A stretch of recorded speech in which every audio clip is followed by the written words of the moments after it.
morning and welcome to Living Local 15. Thank you so much for joining me today. First up, it's Women's Wealth Wednesday with Foster Financial, and we're discussing financial plans and cash flow analysis. Then the Cherry Blossom Festival joins me in studio to share about their Japanese-inspired event taking place this weekend on May 18th.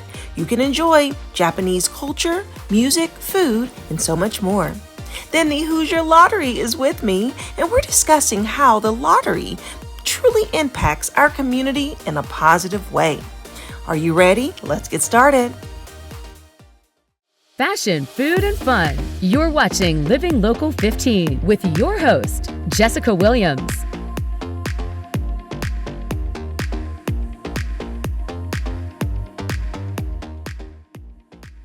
This segment sponsored by Foster Financial. Welcome back to Women's Wealth Wednesday, aiming to provide financial advice for women in particular. And joining me today is Caleb Doan, the Vice President of Foster Financial. Good morning, Caleb. Good morning. Okay, so we are on this really cool conversation that I would like to say it's just back to the basics, right? Yeah. Yep. So last time we talked about just financial planning and what the goal structure looks like. So what will we talk about today? Yeah, today we'll talk a little bit about cash flow analysis. And so, when we think about a financial plan, there's a lot of different aspects to it. So last time we talked about some of those key objectives. A lot of times those are the expenses that we need to meet in retirement. Another piece of the financial plan is a cash flow analysis, which is really important, especially when we're looking to retirement, because oftentimes we're losing a big piece of our income, namely we're no longer working anymore in retirement. So it's important to kind of project that out and look at our income and expenses to see if we're able to meet everything there. Okay, and so what is a financial plan if someone hasn't really heard of it in the way of planning out a cash flow? Yeah. So a financial plan, I feel like it's kind of a blanket term, and everyone means something different by it. Right. We add a lot of things to our financial plan. So it's not just kind of giving you the thumbs up or the thumbs down for when you want to retire. It certainly is that, but it's also making a plan for the investments, looking at your cash flow analysis, talking about insurance, net worth, estate planning, all of these things into one. And I think a lot of people have maybe some aspects of a financial plan, but it's almost never written down. And as we all know, if we're not writing some of these plans down, it's a lot more difficult to follow these things. And so it's a big thing that we preach for a lot of our clients, and any new clients that come to us, we start by creating a holistic financial plan for them, getting to know them really well. We print out that financial plan and we give that to them, and that's kind of our roadmap going forward. So what are some components that people should really consider when it comes to planning out that future cash flow? Because I think about, okay, well, if you're planning for the future, you're kind of analyzing what you're spending now, what you have in savings, what you possibly can pull from stocks and pension, but then you also need to project that you have to live daily life. That's kind of scary to think about. Live daily life without an income. Yeah, exactly. And it's not only your normal recurring expenses, but you also have to factor in inflation every single year in there. You have to factor in some of those one-time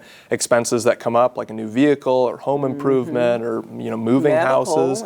Medical expenses, possibility of nursing home. And so we build all of these expected expenses in for our clients. So we have those typical recurring expenses that happen every single year with your mortgage, travel, groceries, eating out.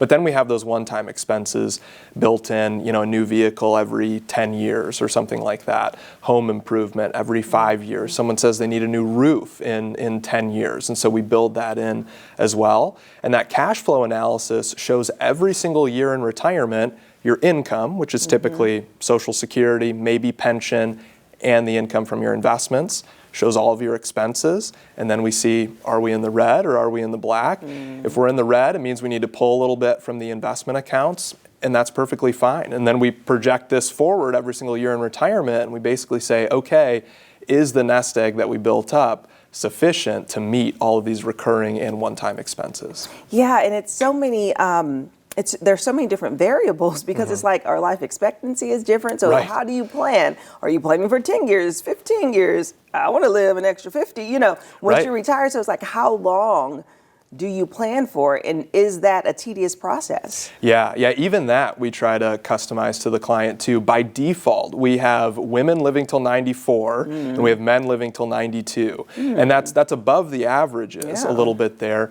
But of course, we would rather plan for somebody to live longer because if we're only planning on somebody living till 85 and they run out of money at 85 and then all of a sudden live till 90, we don't want to be surprised by that. And so we like to overestimate the length of time that somebody's going to live there. And the cash flow analysis can really give someone an estimate too of what their estate is going to be that they eventually pass down to their beneficiaries. So we can see kind of the value of that nest egg at the beginning of the year, how much we took out of it, flash that forward, all the way throughout retirement, and we say, hey, at the end, you're projected to leave about $1 million to the kids. And of course, there's different variables in there, but it at least gives people a good idea of what they're going to be passing down. And you actually make a really good point, because sometimes people think like, I don't know how long I'm going to live, so is it necessary to save? Life's short. YOLO, But the thing is, you have to make those plans because life is unpredictable, and especially if you have kids and you have people that you can leave the funds to, so it's not going to go to waste if you save them. And so in your profession, as you work with so many different clients, do you see that most people have this type of financial plan, or that they need one?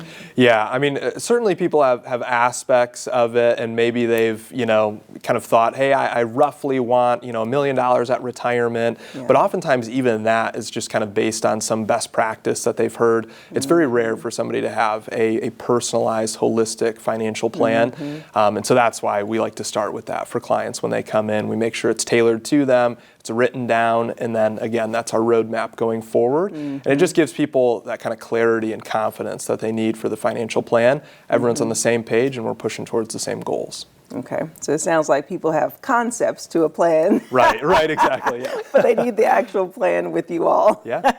All right, thank you so much, Caleb. Yeah, thank you.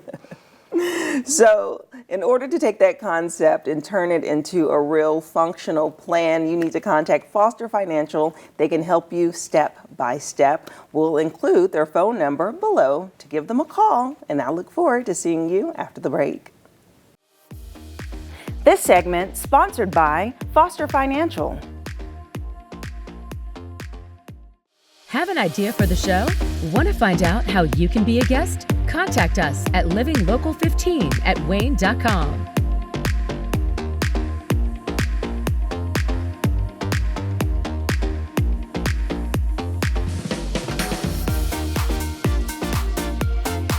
Enjoy fun in the sun on Living Local 15. Become a tourist in your own city. Visit your favorite spots and have some fun with me. From kayaking to rappelling off a building, I show you ways to have an adventure in Northeast Indiana every weekday morning at 9 on Wayne 15. So join me, Jessica Williams, for Living Local 15. Watch Living Local 15 with Jessica Williams weekdays at 9 on Wayne 15, and catch past episodes on wayne.com. Festival coverage of Living Local 15 is sponsored by Shield Exteriors. Get ready to immerse yourself in the vibrant sights, sounds, and flavors of Japan right here in Fort Wayne. The Cherry Blossom Festival returns on Sunday, May 18th, and Michelle Yamanaka, their co-chairman, and Sarah Sherman, their committee person, is here to share all about it. Hello, good morning. Hello. How are you doing? Doing great. Thank you so much. How are you? Good. Welcome, welcome. Thank you. Thank you. I love the festive attire that you brought with you today to really represent the event, and I love that this event is so cultured. So Michelle, start off by sharing about the Cherry Blossom Festival and how long have you been doing it in Fort Wayne? Well, our first festival was in 2007. We had a very loose Japanese American Association area group here, and we were doing things for ourselves, but we thought it's time we share something about our culture with the rest of the country, the rest of the community. Plus, it was also the 30th year of our Fort Wayne Takaoka sister city relationship, so I thought we should do something special. So we started in 2007 to share a little bit about Japanese culture and art with the community. We weren't at all sure how well it was going to be received, but it was received extremely well. So this is our 18th year. Oh, wow. That's exciting. Okay, so Sarah, tell me about how the cherry blossom really is incorporated into the Japanese culture. So the cherry blossom is incorporated almost everywhere in Japanese culture. There's this wonderful thing called hanami, I believe, which is the cherry blossom viewing in Japan. And it's just everywhere when the cherry blossoms first start to come about. There's speculation. They're like, oh my gosh, are they blooming yet? No, not yet. And they are such an ethereal blossom because the slightest wind or the slightest rain will just knock all of them down and create these beautiful showers of cherry blossoms. Wow, I didn't realize how light they were. Yeah. I mean, they're so beautiful to look at and they smell so good. They do. And I love also that they can be used in like cooking and different things. So multi-purpose for sure. And so Michelle, let's talk more about the festival and what people can really expect when they come out to see you.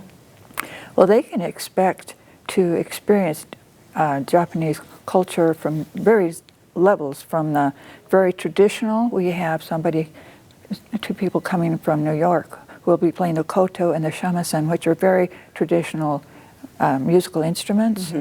We'll be having several local artists who will be performing guitar and flute of Japanese composers. We'll have from Chicago a group of young people who will be doing the Okinawan dance and music. And Okinawa is a subculture of Japan, and it's something that most people don't realize it's really part of Japanese culture as well. So they present it very well. They even bring a little dragon along. Oh. We have, for more modern tastes, we have the Spirit Bomb, which will be presenting anime songs. We will be having the tea ceremony, where every motion has meaning. We'll also be having contests. We have a haiku writing contest. Most of the haikus have already been done by schools. We had over 150 entries for that, but there'll be on-site haiku writing as well, and then there'll be winners and prizes allowed. There'll be anime drawing. Two of the winning drawings from the anime contest this year will be used for the design for our poster and our T-shirts next year. So that gives them publicity for those young artists, and we have some great artists in this town. We have a cosplay contest, which is sort of the anime coming to life. And, of course, taiko. Yes. She should tell you about the taiko group. Yes, I am so interested. So first, Sarah, what is taiko? So taiko is a Japanese drumming art form. It came about in the 1950s, so it's actually a new art form, even though taiko drumming has been in Japan for so many eons, centuries, whatever you want to say. I don't know exactly numbers. But ensemble drumming is a new art form, and I am a member of Fort Wayne Taiko and the artistic director of Fort Wayne Taiko currently. That is so cool. So you are a taiko drummer? Yes. Okay, and how long have you been doing that, and how did you take that up? So I joined Fort Wayne Taiko in about 2010, so almost 15 years ago. Wow. And I just started taking classes. I was home from college. I was looking at jobs. I was trying to figure out what to do with my life. And I used to dance at the Fort Wayne Dance Collective when I was little. Okay. And I knew they had things for adults. And I was like, oh, let me look what they have. And I saw taiko. And I love Japan culture. I knew what taiko was. I signed up immediately, started taking classes. And I just haven't stopped. Wow. It became my life. You made a career out of it. I did. That's incredible.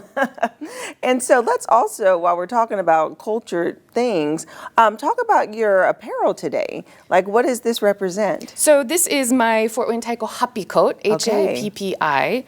It is a traditional Japanese piece of clothing. And the color, it actually says Fort Wayne Taiko on it in 2 Japanese scripts. They use katakana for foreign words, so this says Fort Wayne, and this kanji down here says Taiko. Okay. So you'll see happi coats at various festivals. They may say something about the festival, or businesses, Japanese businesses also, and I'm more in one of those, have happi coats with the company name on it to encourage people to feel like they're a part of a whole, a group. Okay, and have either of you been to Japan? Yes. Yes. Oh, wonderful. How was that experience? It was an opportunity to learn a lot of things about another culture and totally blow me away. Yeah. Yeah, what about you? So the first time I traveled to Japan, I was 7 years old, so that was a long time ago. And it was, like Michelle said, it's a vastly amazing experience, and it kind of opened my eyes to what else was out there in the world. I've been fortunate enough to travel back a couple times, and it's interesting to see how Japan has changed over the years, and how much Western culture has infiltrated into Japan. Yeah. And I think it's great that you all are bringing just that vibe and that feel locally. For those who haven't had the opportunity to explore and to travel out, they can get a taste of it through all the cultural nuggets that you're adding to this event. Speaking of taste, we will be having 11 food vendors there. Wow. With offering various Japanese foods or Japanese-inspired foods. And we also have a lot of merchandise vendors selling things that are made directly related to Japanese art and culture. We'll also be having karate and kendo demonstrations. So we're trying to get the whole picture here of the culture offered to people. That's great. And so this event is happening on May 18th. Do people need to buy tickets or register in advance? No. And most everything is free. The food is not free. The merchandise isn't free. There's one little game that costs a small amount. The rest of it, the performances are all free. Awesome. Okay. Parking is free also. Parking is free, yes. That's a very big, and there's a lot of parking there. Plenty. Okay. And also there'll be 3 ATM machines in case they need to get money. Okay, that's important. Yes.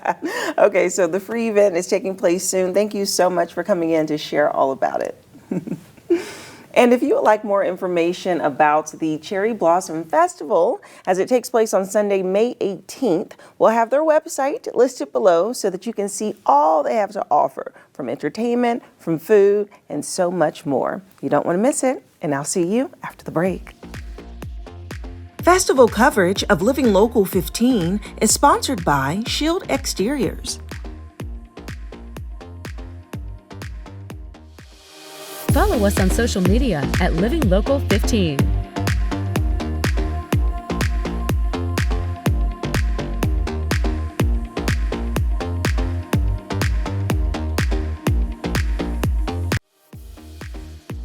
This segment sponsored by the Hoosier Lottery.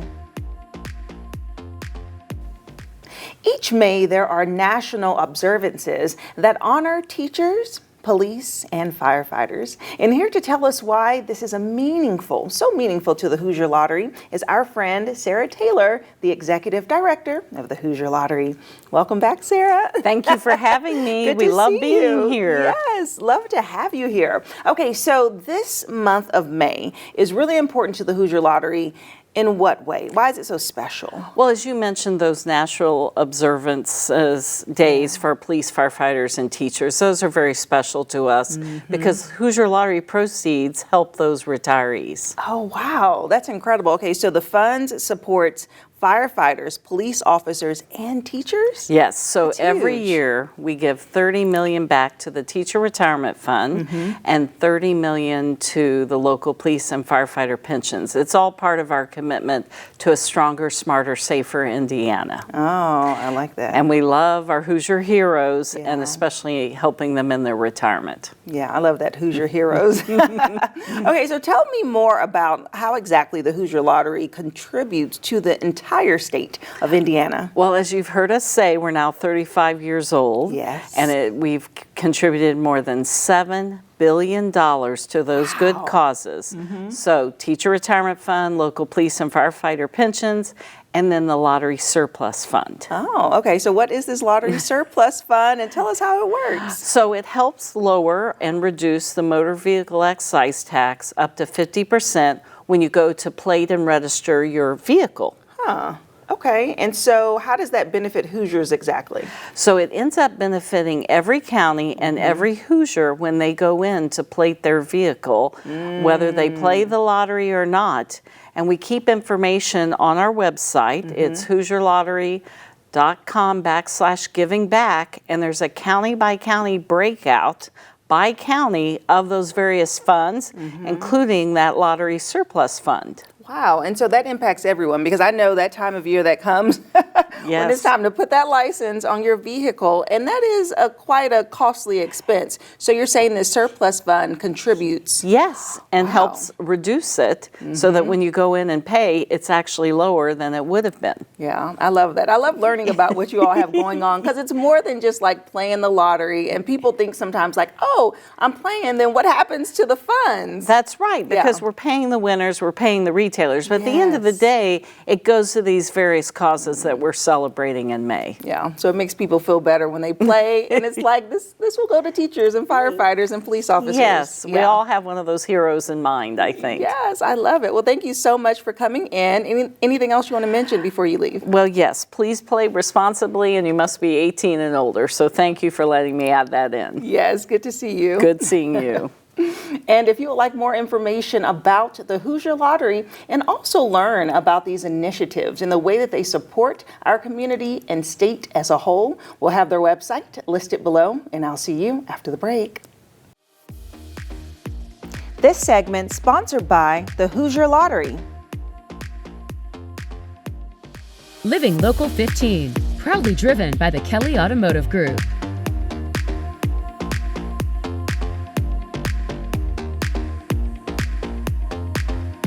Go to the Living Local 15 page on WANE.com for recipes from the show, to watch a segment again, and to get information on products and services featured on Living Local 15.